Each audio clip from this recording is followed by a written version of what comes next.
Halo Malaysia, selamat pagi, salam sejahtera Malaysia. Malaysia kita punya, cintai Malaysiaku, kita jaga kita. Sebelum kita mulakan berita hangat pada hari ini, untuk anda yang baru pertama kali, silalah untuk sudi tekan butang subscribe, like dan share. Sila juga tinggalkan komen anda kerana setiap komen anda amatlah dihargai. Berita hangat hari ini daripada channel ini, Denyut nadi suara rakyat bergema terus-menerus di dalam channel ini. Setiap hari kita membawakan berita-berita terbaru yang pastinya dinantikan oleh seluruh rakyat Malaysia. Kita akan mulakan berita kita. 1, 2, 3. Berita mula sekarang. Salam sejahtera Malaysia. Selamat petang tuan-tuan dan puan-puan yang dihormati sekalian. Berita terkini yang pastinya akan mengejutkan siapa lagi kalau bukan Lokman Adam, dan pastinya juga akan mengejutkan Najib Razak di penjara. Berita ini dipetik daripada malaysiakini.com bertarikh 26 Oktober 2022. Tajuk berita, Mahkamah Rayuan kekalkan hukuman penjara sebulan Lokman Nur Adam. Berita penuh. Mahkamah Rayuan mengekalkan hukuman penjara sebulan terhadap Lokman Nur Adam kerana menghina yang dikatakan dengan perbicaraan rasuah 1MDB bekas Perdana Menteri Najib Razak yang sedang berlangsung. Panel 3 hakim yang dipengerusikan oleh Kamaluddin Mat Said pagi ini telah sebulat suara untuk menolak rayuan bekas ahli Majlis Tertinggi UMNO itu untuk mengenepikan kesalahan komitel serta hukuman penjara. Turut bersidang sama adalah Hakim Nordin Hassan dan Cik Muhammad Ruzima Ghazali.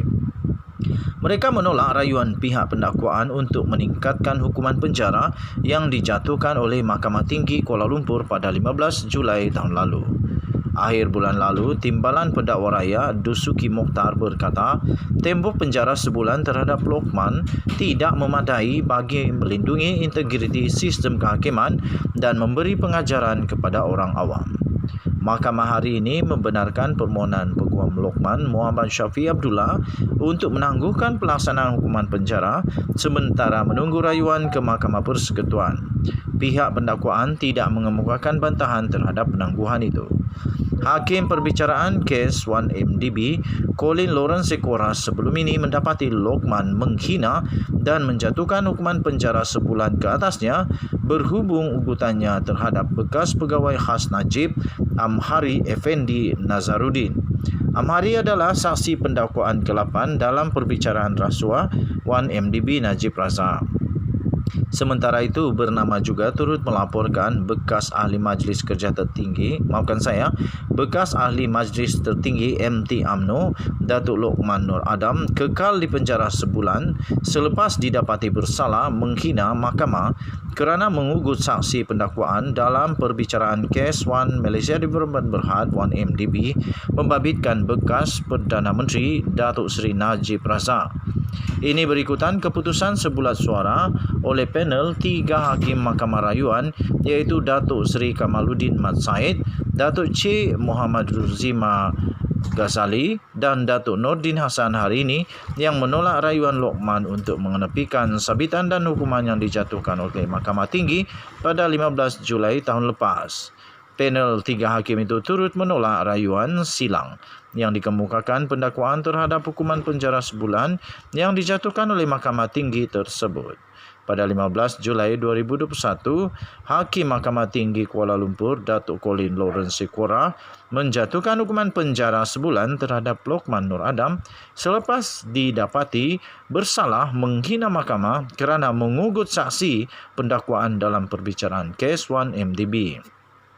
Saksi itu ialah bekas pegawai khas Najib, iaitu Datuk Amhari Effendi Nazaruddin yang juga saksi utama dalam kes tersebut. Bagaimanapun, panel 3 hakim itu membenarkan permohonan peguam yang mewakili Lokman Tan Sri Muhammad Syafiee Abdullah untuk menggantung pelaksanaan hukuman penjara sementara menunggu rayuan yang difailkan di Mahkamah Persekutuan. Hakim C. Muhammad Ruzima yang membacakan keputusan hari ini berkata, fakta berhubung perlakuan yang membawa kepada tindakan yang diambil terhadap perayu iaitu Lokman Nur Adam tidak dipertikaikan kerana ia berpunca daripada satu laporan polis yang dibuat perayu pada 3.24 petang 25 September 2019 dan satu kenyataan media dibuat pada hari sama pukul 6.33 petang. Katanya mahkamah telah meneliti laporan polis itu dan transkrip kenyataan media dan hasil penelitian terhadap laporan polis itu, ia boleh diklasifikasikan sebagai satu laporan utama mengikut Seksyen 107 Kanun Tata Cara Jenayah. Cuma di akhir laporan polis itu yang perlu diberi perhatian oleh mahkamah, katanya. Tambahnya lagi, ayat tersebut berbunyi, adalah tidak masuk akal Datuk Seri Najib, orang yang teraniaya akibat namanya digunakan oleh manusia-manusia durjana didakwa mencemar imejnya sedangkan mereka memperoleh manfaat daripada kelakuan jenayah ini bebas dan tidak didakwa pula.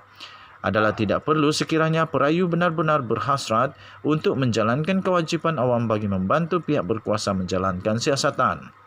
Katanya, bagi kami perkataan manusia durjana dan mereka yang memperoleh manfaat daripada kelakuan jenayah ini bebas dan tidak didakwa pula sudah tentu merujuk kepada Datuk Amhari Effendi, katanya. Hakim C. Muhammad Ruzima berkata, tindakan perayu membuat kenyataan media, mengulas laporan polis dan ditambah dengan ungkapan dan kata-kata yang tidak sepatutnya juga menyebabkan laporan polis yang dibuat oleh perayu tidak boleh dilindungi. Tambahnya lagi, kami berpandangan bahawa tiada silapnya keputusan yang diambil oleh Mahkamah Tinggi dalam mensabitkan perayu bersalah atas menghina mahkamah. Terdapat fakta yang menunjukkan perayu berniat untuk membuat laporan polis dan membuat kenyataan media. Katanya lagi, mahkamah juga mendapati bahawa tiada silapnya keputusan dibuat oleh Hakim Mahkamah Tinggi apabila memutuskan perbuatan-perbuatan perayu telah mengganggu pentadbiran keadilan. Oleh itu, mahkamah mendapati tiada merit dalam rayuan perayu, kata Hakim itu.